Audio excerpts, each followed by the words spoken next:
यहाँ हम जानने की कोशिश करेंगे, जैसा कि हमने क्रॉस सेक्शनल स्टडी में ट्राई किया कि हम अंडरस्टैंड करें क्रॉस सेक्शनल स्टडी क्या है। यहाँ हम लॉन्गिट्यूडनल रिसर्च को फर्दर एलेबरेट करेंगे, जिसमें ये जानने की कोशिश करेंगे कि ये रिसर्च क्यों ज़रूरी है, ख़ास तौर पे क्रिमिनोलॉजी में। मसलन हम अगर पाकिस्तान की ही एग्जांपल सामने रखें तो हम मल्टीपल वेज़ में लॉन्गिट्यूडनल रिसर्च कंडक्ट कर सकते हैं। मसलन 1947 में Pakistan was in two parts, one was the east Pakistan and the other was the west Pakistan. अब unfortunately east Pakistan was became the Bangladesh, लेकिन वेस्ट पाकिस्तान हमारे पास है। अगर अगर हम जानना चाहें कि क्या through out the Pakistan history crime trends एक ही थे, तो एक तरीका तो ये है कि हम कंटेंट एनालिसिस करें ऑलरेडी अवेलेबल इंफॉर्मेशन का। क्या हमारे पास ब्यूरो ऑफ स्टैटिस्टिक्स में या कहीं पे भी स्टैटिस्टिकल डाटा अवेलेबल है, उसका हम एनालिसिस कर सकते हैं सेकेंडरी सोर्सेज से। दूसरा ये है कि हम प्राइमरी सोर्सेज से करें कि क्या उसके भी मल्टीपल वेज हो सकते हैं, कि क्या जो 1950s में लोग थे क्या आज अब हमारे पास अवेलेबल हैं, और उसमें भी क्रिमिनल पाथ के। एक तो ये हो सकता है कि हम जो जेल्स के अंदर या प्रिजन के अंदर डाटा है उसको लें और किसी तरह से एक्सेस करने की कोशिश करें, विच सीम्स डिफ़िकल्ट। तो इसका मतलब है कि ये अप्रोप्रिएट मेथडोलॉजी नहीं है। दूसरा ये है कि आज हम इस तरह का डेटाबेस एस्टेब्लिश करने की कोशिश करें कि अगले 50 ईयर्स में हमें पता चल सके कि किस तरह के क्राइम ट्रेंड्स हो सकते हैं। तो उसके लिए इस तरह की जो रिसर्च कंडक्ट की जाती है वो टाइम सीरीज रिसर्च के थ्रू की जाती है, जिसमें नंबर वन होता है कि same information at multiple times with different cases. Same information multiple time, यानी आज 5 साल के बाद, फिर दूसरे 10 साल के बाद, फिर 15 साल, फिर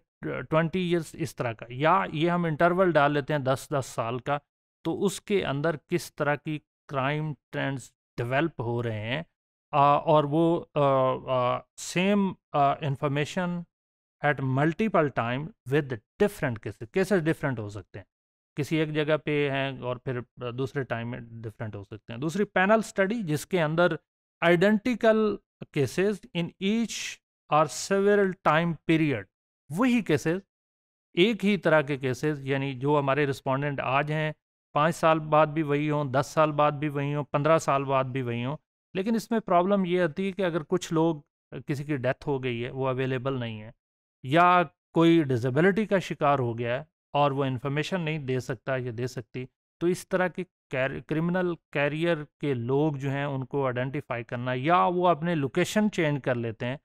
वो इन्फॉर्मेशन नहीं देना चाहते, या एज के साथ साथ उनकी इन्फॉर्मेशन की जो लेवल है वो कम होना शुरू हो जाता है, तो ये प्रॉब्लम्स हैं। फिर कोहर्ट स्टडी होती है, जिसके अंदर हम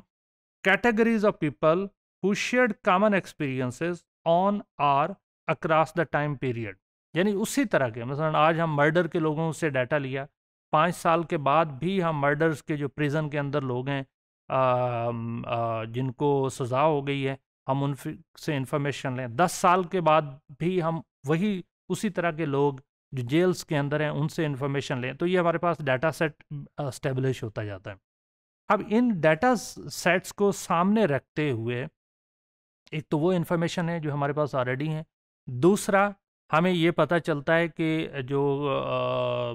कैरियर्स हैं, क्रिमिनल्स के कैरियर्स हैं, उनके अंदर क्या क्या चेंजिंग्स आ रही हैं, वेरिएशंस आ रही हैं, उसकी क्या न्यू डायरेक्शंस हैं। क्योंकि बहुत सारे जो क्रिमिनल्स कैरियर्स के लोग होते हैं, अगर वो जेल्स में जाते हैं, लॉन्ग उनको लाइफ इम्प्रिजनमेंट होती है, तो वहाँ जाके वो किस तरह के कैरियर्स अडॉप्ट करते हैं, क्या वो उसी कैरियर को फर्दर स्ट्रेंथन करते हैं, जिसे हम अक्सर देखते हैं कि